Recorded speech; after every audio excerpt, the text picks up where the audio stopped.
New Orleans Mardi Gras is more than just a celebration before the Christian season of Lent begins. In this city, preparations for the big day begin weeks and even months in advance. Early mornings are nothing new for bakers, but the pre-dawn workload grows during Carnival season.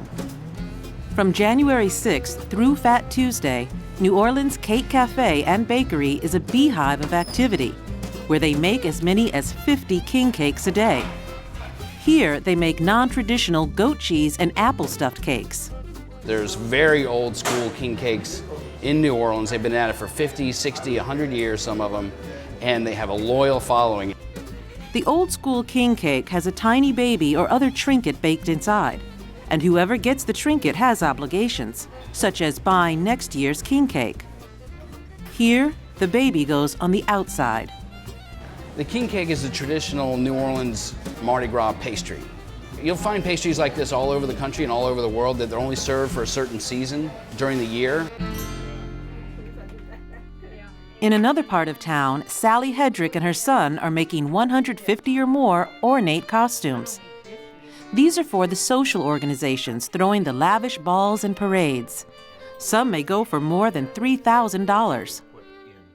It's as rewarding to see the women in these costumes gleam, but it's more rewarding to see the men, because a man doesn't get to dress up in beautiful clothes. He's usually in a tuxedo.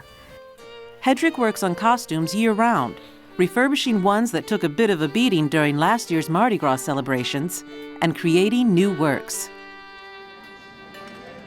For a look back at years past, the Louisiana State Museum lets visitors see more than a century and a half of New Orleans Mardi Gras traditions. The oldest item in the Carnival collection is something that we were very fortunate to acquire just a couple of years ago. It's a ball invitation that dates to the 1850s. The Carnival exhibit at the museum on Jackson Square only shows the tip of the iceberg. However, the museum's warehouse periodically offers tours, where visitors can see the thousands of costumes and other items. The way that we celebrate Mardi Gras now, and for the last 150 years, revolves around what we call the crew system. There are all these clubs that exist that are called Mardi Gras crews. All hail the king! For the dozens of crews, spelled with a K, lavish balls highlight Mardi Gras. The Knights of Sparta crew was founded in 1951. For the last 30 years, they've paraded in the city and currently host a masquerade ball and parade that falls on the next to the last weekend of Carnival season. The crew's captain does not publicly reveal his identity. He says it isn't about secrecy. I wear the mask, however, because it is the tradition of Carnival to mask, to hide one's identity, because when I represent my Carnival crew, the Knights of Sparta, I am simply the captain. One should not know my name or who I am. Belonging to or leading a crew takes a big commitment. It is very costly to the members of the organization, paying dues, buying the trinkets, the throws as we call them, to throw off the floats, ball gowns for the ladies, tickets to different functions, and we do it because of a sense of tradition. As Fat Tuesday approaches, warehouses throughout the city come to life. Float dens, as they are called, house the floats that can cost hundreds of thousands of dollars to construct. It can take a month or more to build and decorate the elaborate floats, some of which date back to the early 1900s.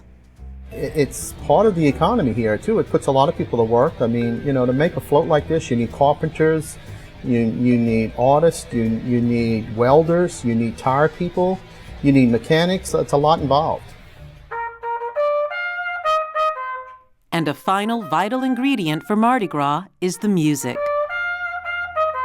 Grammy-winning artist Irvin Mayfield. From television, you see these parades go by, people throwing beads, but what you really don't see is that Mardi Gras lives out in people's houses, it lives out on the streets, it lives out in the halls, in the parties, and the receptions, and it's not a thing over one day. So I would say in terms of music, you know, it's very hard to have Mardi Gras without the music. And he says any musician growing up in New Orleans is shaped by Mardi Gras. You're a leg on a table that helps the table stand up. The music, the food, the people. For a young musician, you wouldn't start playing music because of Mardi Gras necessarily. But if you are a musician, you will be involved in Mardi Gras a certain way.